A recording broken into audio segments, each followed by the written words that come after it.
Motor racing is a funny old business. We make a new car every year, and then we spend the rest of the season trying to understand what it is we've built to make it better, to make it faster. And then the next year, we start again. Now, the car you see in front of you is quite complicated. The chassis is made up of about 11,000 components, the engine, another 6,000, the electronics, about 8,500. So there's about 25,000 things there that can go wrong. So motor racing is very much about attention to detail. The other thing about Formula One in particular is we're always changing the car. We're always trying to make it faster. So every 2 weeks, we will be making about 5,000 new components to fit to the car. 5 to 10% of the race car will be different every 2 weeks of the year. So how do we do that? Well, we start our life with the racing car. We have a lot of sensors on the car to measure things. On the race car in front of you here, there are about 120 sensors when it goes into a race. It's measuring all sorts of things around the car. That data is logged. We're logging about 500 different parameters within the data systems, about 13,000 health parameters and events to say when things are not working the way they should do.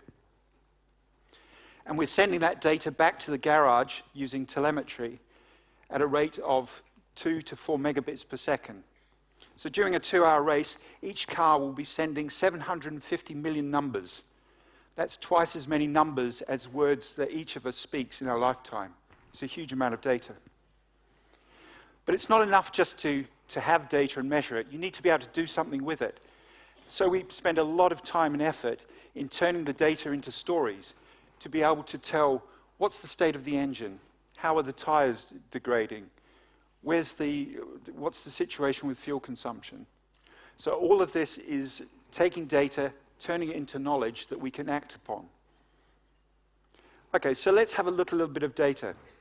But let's pick a bit of data from another 3-month-old patient. This is a child. And what you're seeing here is real data. And on the far right-hand side, where everything starts getting a little bit catastrophic, that is the patient going into cardiac arrest. It was deemed to be an unpredictable event. This was a heart attack that no one could see coming. But when we look at the information there, we can see that things are starting to become a little fuzzy about 5 minutes or so before the cardiac arrest. We can see small changes in things like the heart rate moving. These are all undetected by normal thresholds which would be applied to data. So the question is, why couldn't we see it? Was this a predictable event? Can we look more at the patterns in the data to be able to do things better? So, this is a child about the same age as the racing car on stage, 3 months old. It's a patient with a heart problem. Now, when you look at some of the data on the screen above, things like heart rate, pulse oxygen, respiration rates, they're all unusual for a normal child, but they're quite normal for the child there.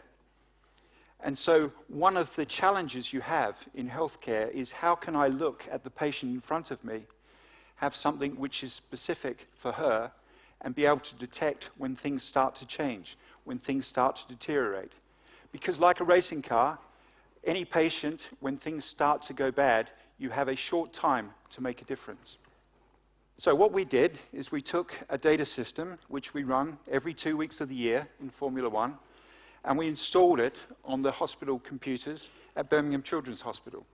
We streamed data from the bedside instruments in their pediatric intensive care so that we could both look at the data in real time and, more importantly, to store the data so that we could start to learn from it. And then we applied an application on top which would allow us to tease out the patterns in the data in real time so we could see what was happening, so we could determine when things started to change. Now, in motor racing, we're all a little bit ambitious, audacious, a little bit arrogant sometimes. So we decided we would also look at the children as they were being transported to intensive care. Why should we wait until they arrived in the hospital before we started to look? And so we installed a real-time link between the ambulance and the hospital, just using normal 3G telephony to send that data, so the ambulance became an extra bed in intensive care. And then we started looking at the data. So the wiggly lines at the top, all the colors, this is the normal sort of data you would see on a monitor: heart rate, pulse, oxygen within the blood, and respiration.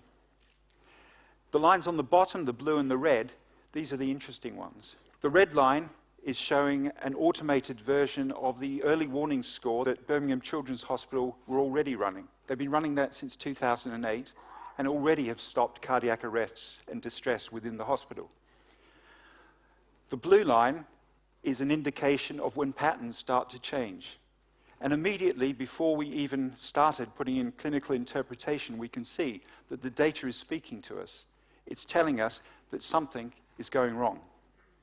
The plot with the red and the green blobs, this is plotting different components of the data against each other.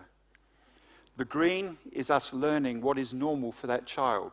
We call it the cloud of normality. And when things start to change, when conditions start to deteriorate, we move into the red line. There's no rocket science here. It is displaying data that exists already in a different way, to amplify it, to provide cues to the doctors, to the nurses, so they can see what's happening. In the same way that a good racing driver relies on cues to decide when to apply the brakes, when to turn into a corner, we need to help our physicians and our nurses to see when things are starting to go wrong. So, we have a very ambitious program. We think that there is the race is on to do something differently. We are thinking big. It's the right thing to do. We have an approach which, if it's successful, there's no reason why it should stay within a hospital. It can go beyond the walls. With wireless connectivity these days, there is no reason why patients, doctors, and nurses always have to be in the same place at the same time.